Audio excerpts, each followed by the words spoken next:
Hello vinyl community, this is Randy, back today with another video.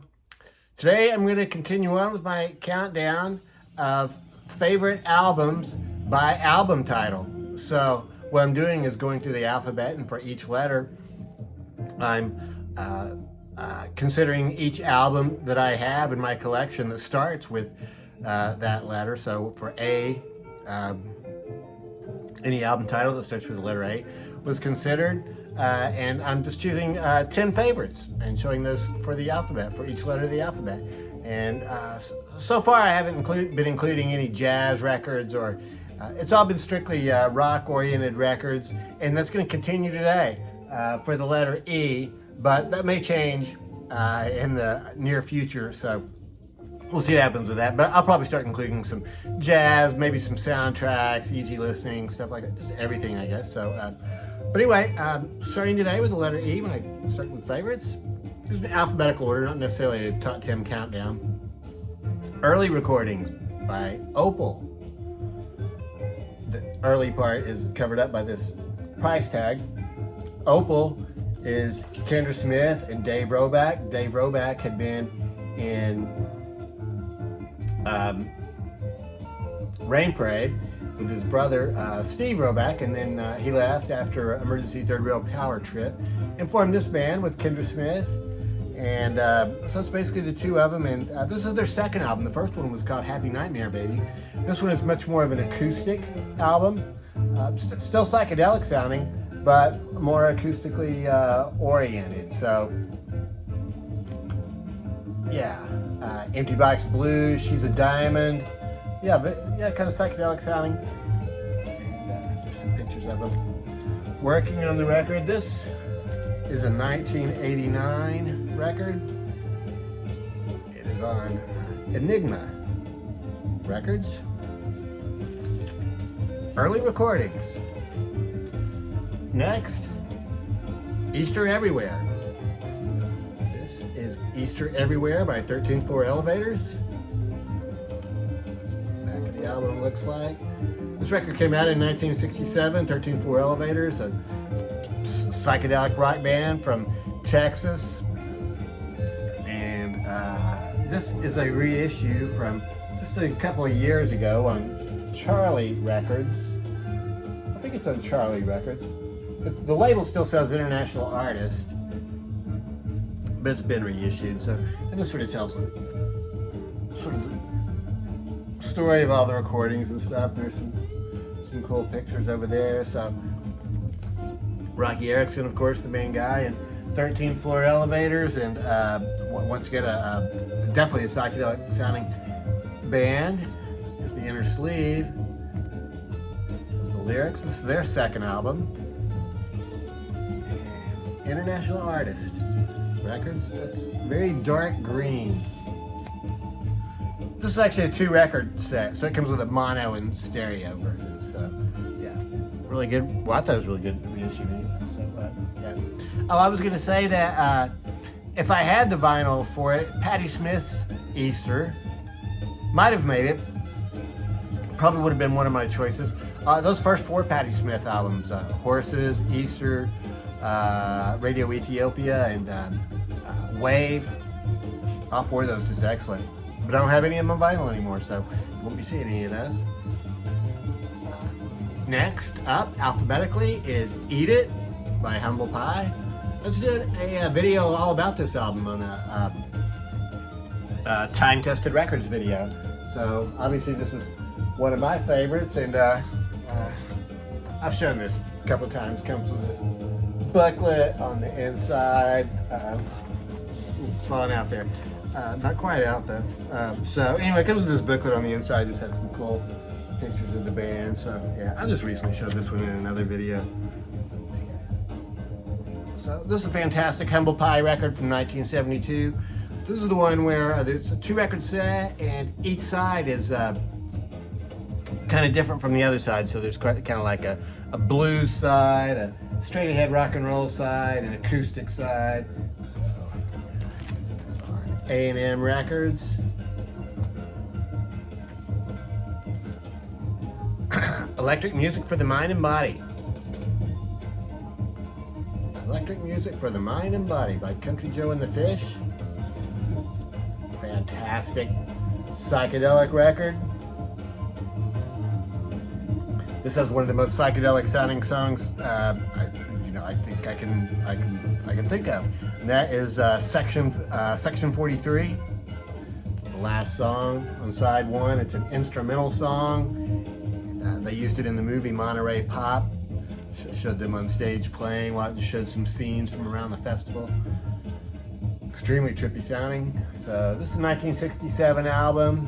What I have here is a 2011 reissue on Vanguard Records. Yeah.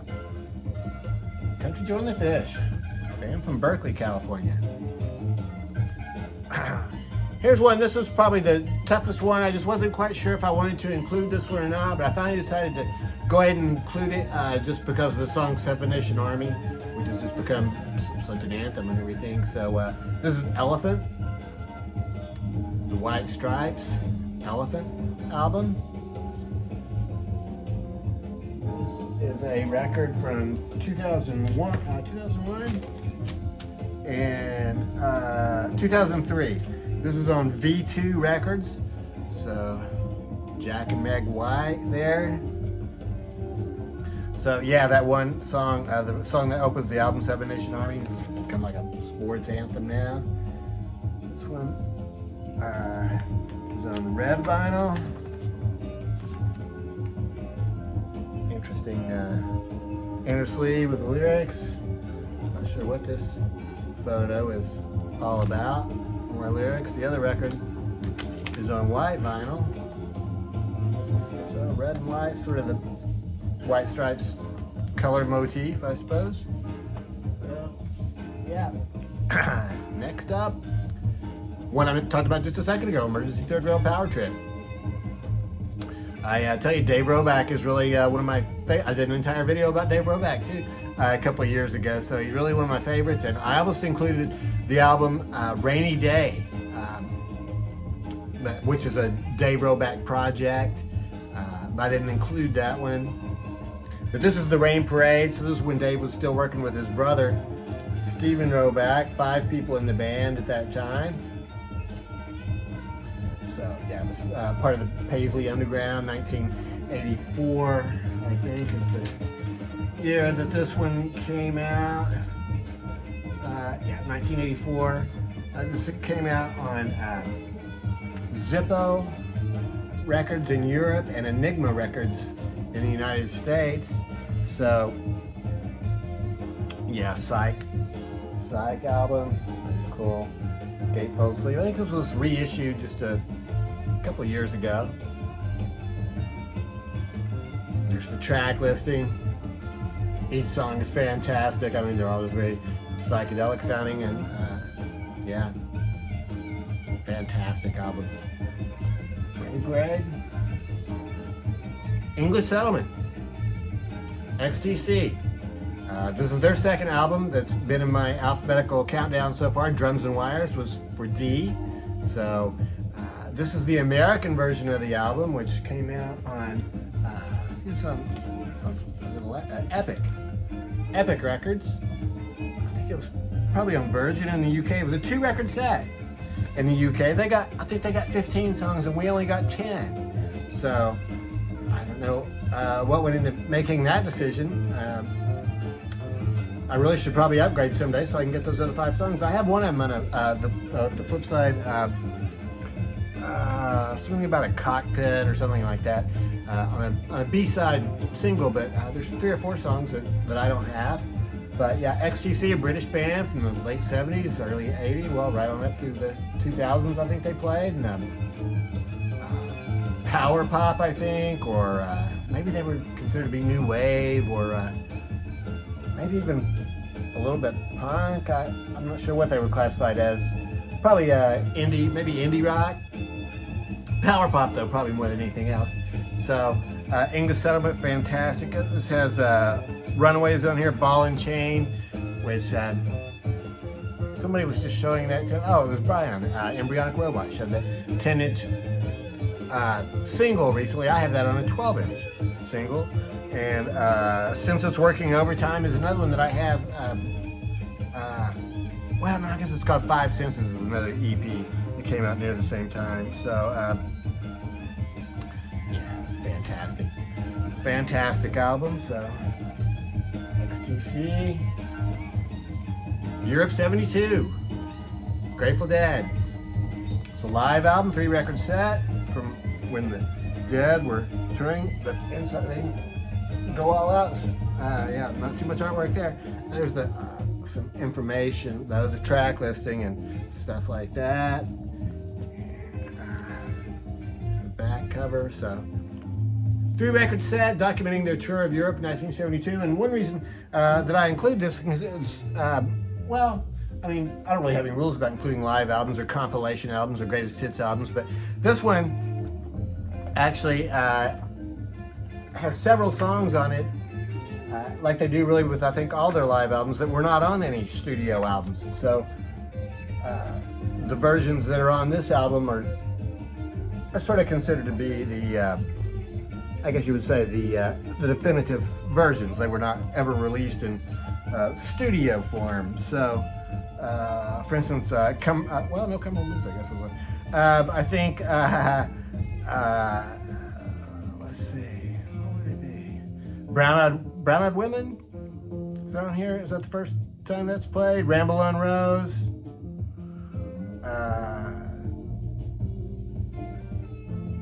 Yeah, I'm not sure. I'd actually have to look and see, but I'm pretty sure I'm right about that. Some of these songs were not on any previous studio albums. So anyway, it's a fantastic live album. So yeah. Grateful Dead, Europe 72. Basic Warner Brothers label. Every Picture Tells a Story. Rod Stewart.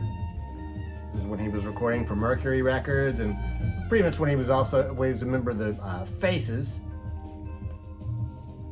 He and Ron Wood had been sort of a pair since they played in the Jeff Beck group. This is another part of the album that came unattached, but I guess it's sort of a poster of Rod. Then here's some pictures on the back. There's Rod and Ron Wood there together, so they're both members of the Faces, and but Rod was doing his own solo albums at the same time. So Every Picture Tells a Story. This is almost like a greatest hits album. Some of the songs out here: Mandolin Wind, Every Picture Tells a Story, Maggie May, Reason to Believe, I Know I'm Losing You. So it's a fantastic album. Mercury Records. And the last one I have, Exile on Main Street. It would be hard to leave out Exile on Main Street. I may have said in a previous video that Black and Blue is my favorite Rolling Stones album, but maybe kind of forgot about Exile on Main Street. So it's really hard to argue against Exile on Main Street as the number one favorite Rolling Stones album, just because it's 2 records. It has more songs, so many great songs on this one. So cool. Gatefold. This record came out in 1971. What I have here is a 1994 reissue. It came with these inner sleeves. I used to have a previous version, and instead of having separate inner sleeves, it came with inner sleeves that look like this. So, but this version of it, this one that I got, is just more of a fold out with information about the songs and stuff. So, Rolling Stone. Here's the other one. It's just sort of some different pictures on it, and then it came with the postcards. I think there's like 15 of these postcards that tell the story of the Rolling Stones' exile from Main Street. So each photo is actually a little bit different. Yep. So that's it. That's the letter E. The background music did not quite make it, but it came close. Almost made it. Eat a Peach. Allman Brothers Band, Eat a Peach. So we've been hearing Mountain Jam. We've gotten to the part of it that becomes a drum solo. So that means it's the end of this video. So that was it for the letter E. Let me know which albums I've left out. I'm sure there's lots of great ones that start with the letter E that I did not include. So I'd be interested to know what some of your favorites are and what you think about these, the ones that I named. So yeah, I hope everybody's doing well out there. Thanks very much for watching.